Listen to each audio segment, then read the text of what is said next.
première question, l'adaptation d'un roman anglais pour un film flamboyant de 2h15, des décors, des costumes, tournés en anglais.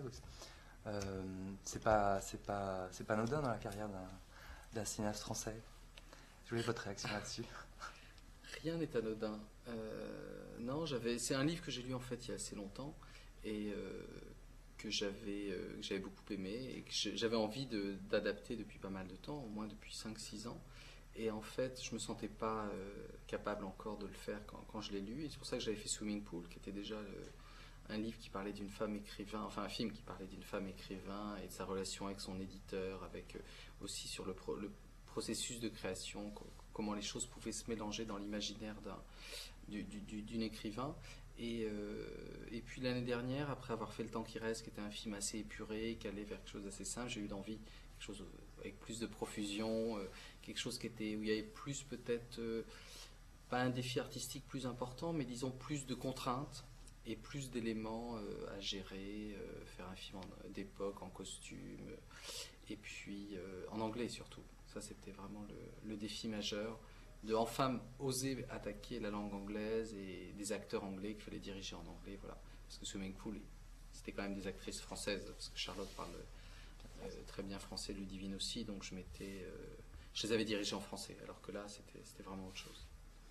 Je voudrais avoir des précisions sur le travail d'adaptation du Ouais. roman d'Elizabeth Taylor, et notamment peut-être les changements par rapport au personnage principal.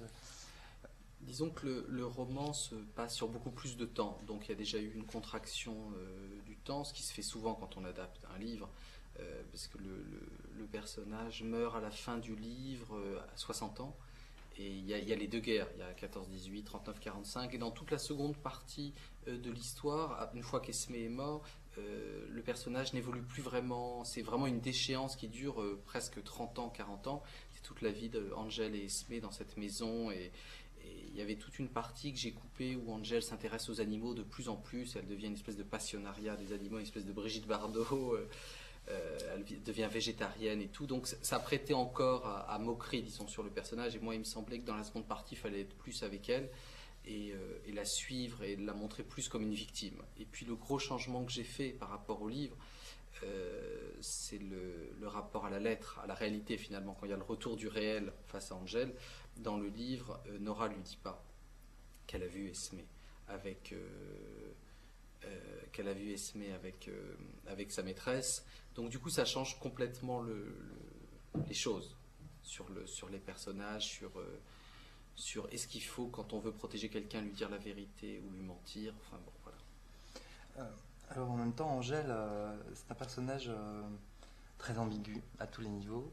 Je crois qu'il y a une forme, il y a une forme d'exubérance qu'on décèle tout de suite, et en même temps, elle a pas mal de courage. Elle est Ouais. aussi. Est-ce que vous aviez un rapport d'amour-haine avec ce personnage, ou alors, comme dit d'ailleurs Romo Lagaray, vous aviez tendance à la défendre beaucoup?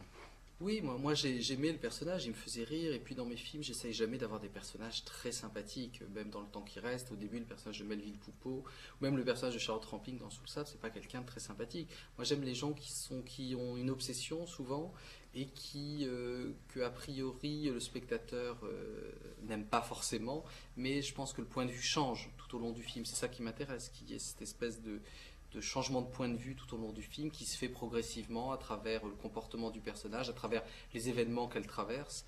Et la seule chose qui est importante, c'est quel regard on a à la fin sur le personnage. Je pense qu'on a vu toute une vie, donc les choses sont plus contrastées, plus complexes.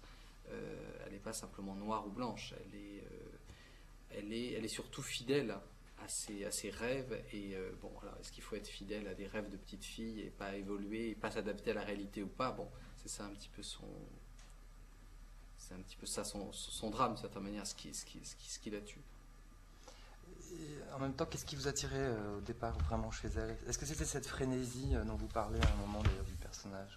Je pense qu'il y a cette capacité à avoir un imaginaire débordant, à être complètement porté par ça, et une espèce de, je dirais une logorée presque d'écriture, quoi. C'est cette capacité à écrire, à travailler, Et en même temps, ce qui m'intéressait, c'était pas tant le résultat, le fait que ce soit bon ou pas bon, bon, c'est pas très important. Ce qui m'intéressait, c'était l'énergie, c'était cette volonté.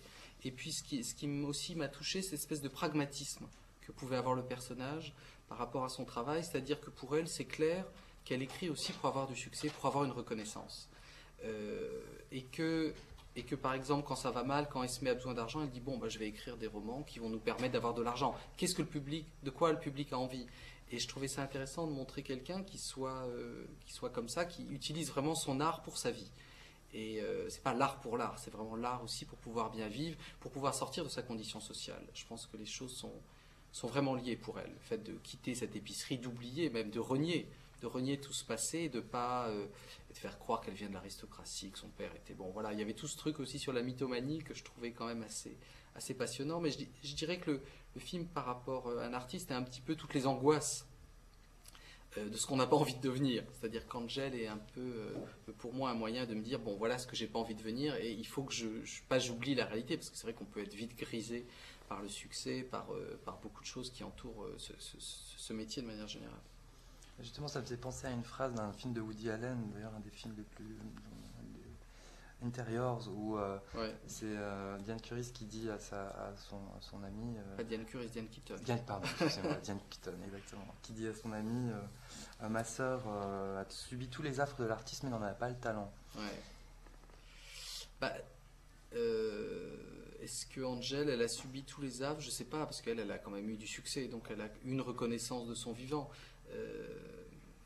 Esmé plus a vécu tous les affres, mais peut-être qu'il a le talent, lui, on ne sait pas. Le film reste sur une interrogation à la fin, peut-être que ces peintures vont être redécouvertes et peut-être que le temps va changer les choses. Ce qui m'intéressait aussi de montrer, c'est que le jugement sur les œuvres d'art se fait plus avec le temps que par les personnes.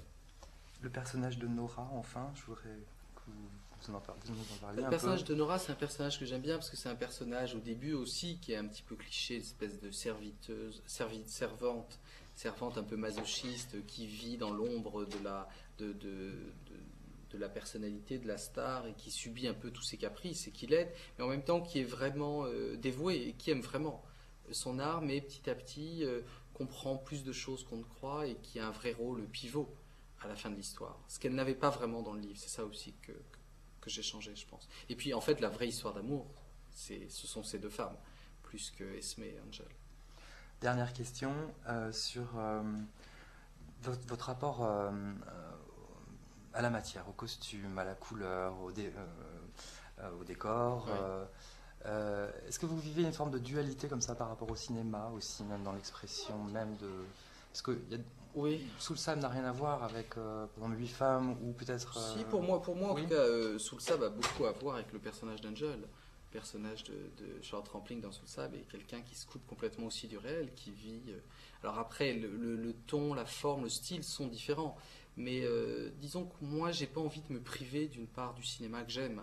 Voilà, je pense que j'ai des goûts extrêmement hétéroclites et que l'un n'empêche pas l'autre. Disons que j'essaye pas de faire un film somme dans lequel il y aurait tout.